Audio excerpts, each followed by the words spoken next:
আল্লাহর উপরে বিশ্বাস যেন না হারান। কেউ আপনি যদি বিচার করতে যান তাহলে আল্লাহর উপরেই তো আপনি বিশ্বাস হারাচ্ছেন, কারণ শেষ বিচার তো আল্লাহ রাব্বুল আলামিন করবে। সেই বিশ্বাস নিয়েই আমাদের চলতে হবে। তো আমরা তার উপর বিশ্বাস রাখবো না কেন? যার যার ধর্ম শেষে পালন করবে। প্রিয় দর্শক শ্রোতা, দূর দূরান্ত থেকে, দেশ দেশের বাইরে থেকে যে যেখান থেকে দেখছেন আমার এই ভিডিও, সবাইকে জানাই আন্তরিক সালাম ও অভিনন্দন। আজ আবারও একটি নতুন ভিডিও নিয়ে আপনাদের সামনে হাজির হয়েছি। আপনারা দেখছেন বর্তমান কোটা আন্দোলনকে কেন্দ্র করে নিয়ে প্রধানমন্ত্রী শেখ হাসিনা বলেছেন রাজাকার নাতিপুতি। এই বিষয় নিয়ে মুখ খুলছেন ডক্টর এনায়েতুল্লাহ আব্বাসী। আরও বলেছেন প্রধানমন্ত্রী যে এই বিচার নাকি হাসরে হবে, হাসরে যদি হবে এর কঠিন জবাব দিয়েছেন ডক্টর এনায়েতুল্লাহ আব্বাসী। হুজুর, তো চলুন আমরা দেরি না করি ডক্টর এনায়েতুল্লাহ আব্বাসী বনাম প্রধানমন্ত্রী শেখ হাসিনার এই বক্তব্যটি আমরা শুনে আসি।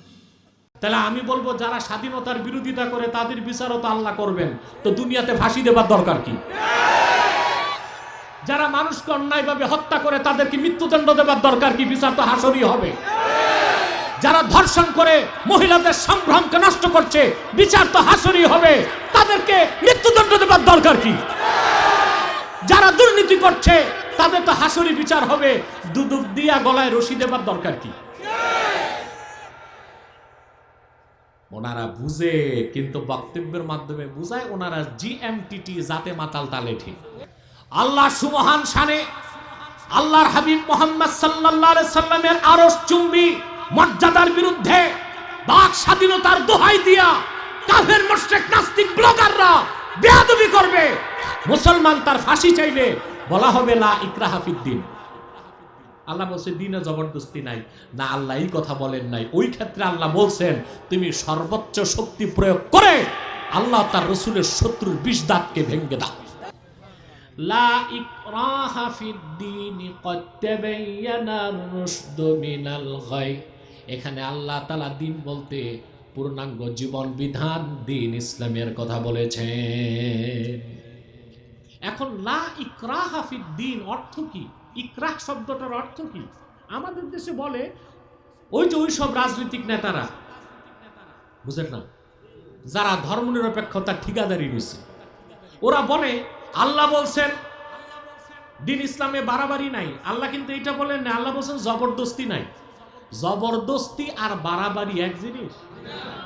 আকরাহা ইউকরিহু, ইকরাহ মানে চাপিয়ে দেওয়া, মন না চাইতো বাধ্য করা। এটার বাংলা হবে জবরদস্তি, বাড়াবাড়ি না। কারণ দিন ইসলামের স্বার্থে ৩টা পদ্ধতি আপনাকে গ্রহণ করতে হতে পারে, কখনো বাড়াবাড়ি, কখনো ধরাধরি, কখনো সারাসারি, তবে জবরদস্তি নাই। জবরদস্তি আর বাড়াবাড়ি কি এক বিষয় হলো না? পার্থক্য আছে, ভালো করে বুঝেন। এখানে আল্লাহ উদ্দেশ্য কি নিয়েছেন? সমস্ত মুফাসসির একমত, লা ইকরাহা ফিদ্দিনের অর্থ হচ্ছে লা ইকরাহা ফি দুখুলিল ইসলাম। ইসলামে প্রবেশ করার ক্ষেত্রে কোনো জবরদস্তি চলবে না। যার মন চায় সে কালেমা পড়ে মুসলিম হবে। আর কেউ যদি মুসলিম না হয়, আল্লাহ এটা বলেন নাই যে তার গর্দানায় তরবারি ধরে তারে মুসলমান বানাও। আল্লাহর কথার এটাই হচ্ছে উদ্দেশ্য। কথা বুঝতে পারছেন? কিন্তু নেতারা, রাজনৈতিক নেতারা অর্থ নিতে চায় কি? যে আল্লাহ বলছেন দিন ইসলামে জবরদস্তি নাই। অর্থাৎ কেউ যদি আল্লাহ তার রাসূলের শানে বেয়াদবি করে, আপনারা তাসবিহ নিয়ে ঘরে বসে থাকবেন, মিছিল মিটিংয়ে যাবেন না, তার ফাঁসি চাইবেন না। কেন চাইবেন না? আল্লাহ বলছেন দিন ইসলামে জবরদস্তি নাই। তার ফাঁসি চাইবেন কেন? বিচার তো আল্লাহ হাসরে করবেন। তাহলে আপনারা দুনিয়ায় মুরতাদের শাস্তি, ফাঁসি চান কেন? তাহলে আমি বলবো, যারা স্বাধীনতার বিরোধিতা করে তাদের বিচারও তো আল্লাহ করবেন, তো দুনিয়াতে ফাঁসি দেবার দরকার কি? যারা মানুষকে অন্যায়ভাবে হত্যা করে তাদেরকে মৃত্যুদণ্ড দেবার দরকার কি? বিচার তো হাসরই হবে। যারা ধর্ষণ করে মহিলাদের সম্ভ্রমকে নষ্ট করছে, বিচার তো হাসরই হবে। তাদেরকে মৃত্যুদণ্ড দেবার দরকার কি? যারা দুর্নীতি করছে তাদের তো হাসরি বিচার হবে। দুদক দিয়া গলায় রশি দেবার দরকার কি? ওনারা বুঝে, কিন্তু বক্তব্যের মাধ্যমে বুঝায়। ওনারা জিএমটিটি, জাতে মাতাল তালে ঠিক। অর্থাৎ যারা আছেন পীর মাশায়েখ আলেম ওলামা, সাবধান, লা ইকরাহা ফিদ্দিন। আল্লাহ বলছেন দিন ইসলামে জবরদস্তি নাই। বাড়াবাড়ি নাই। অতএব কে কাফের হইল, কে মুরতাদ হইল, ইসলামের বিরোধিতা করলো, মুসলমানের অস্তিত্বকে বিনষ্ট করতে চাইলো, তার বিরুদ্ধে আপনারা চুপ থাকবেন, মসজিদে বসে তসবিহ পড়বেন আর মুনাজাতে দোয়া করবেন। ওনারা এই ব্যাখ্যাটাই জাতিকে শিখাতে চায়। লা ইকরাহা ফিদ্দিন, সমস্ত মুফাসসির একমত। এটার অর্থ হচ্ছে লা ইকরাহা ফি দুখুলিল ইসলাম, ফি দুখুলিল ইসলাম। ইসলামে প্রবেশ করার ক্ষেত্রে আল্লাহ তাআলা জবরদস্তির ব্যবস্থা রাখেন নাই। ইসলামের সুমহান আদর্শ সৌন্দর্য দেখে যে স্বেচ্ছায় ঈমান আনবে সেই কালেমা পড়ে মুসলমান হবে। আর কেউ যদি বুঝার পরও ইসলামকে গ্রহণ না করে, আল্লাহর হুকুম নাই তাকে হাত পা বেঁধে পিটায়া মুসলমান বানাও। এটা হচ্ছে আয়াতের অর্থ। এটা হচ্ছে আয়াতের অর্থ। কথা বুঝতেছেন?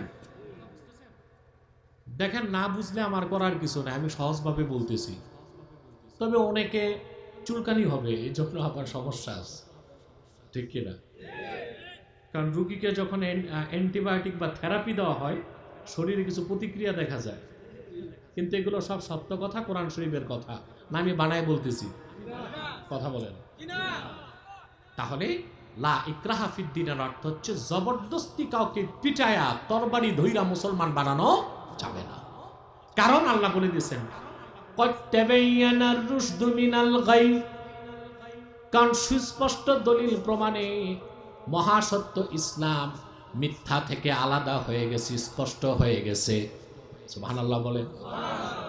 প্রত্যেকটা বিবেকবান মানুষ বুঝতে পারে কোনটা সত্য, কোনটা মিথ্যা, কোনটা সঠিক, কোনটা ব্যাঠিক, ঠিক কিনা? সেজন্য আল্লাহর হুকুম কাউকে পিটায়া মেরে তরবারি ধরে কালেমা পড়ায় মুসলমান বানাবার সুযোগ নাই। একটা কথা মনে রাখবেন ভালো করে, জবরদস্তি মুসলমানও বানানো যায় না, জবরদস্তি কাফেরও বানানো যায় না। এটা আল্লাহ কোরআন শরীফে বলেছেন। হ্যাঁ, ইল্লা মান উকরিহা ওয়া কলবুহু মুতমাইন্নুম বিল ঈমান। মনে করেন আপনি বিদেশ গেছেন, ভারতে গেছেন, ত্রিপুরায়, বুঝলেন নাই? হিন্দুরা আপনারা ধরছে, বুঝলেন? ধরছে, তুমি রাম রাম কও। এখন রাম রাম বললে আপনি কাফের হয়ে যাবেন না? কথা বলেন। কিন্তু আপনি জীবন বাঁচাবার জন্য যদি একটু বলেন রাম রাম আর মনে কোনজন শয়তান শয়তান, আপনি কাফের হবেন না। সুবহানাল্লাহ বলবেন।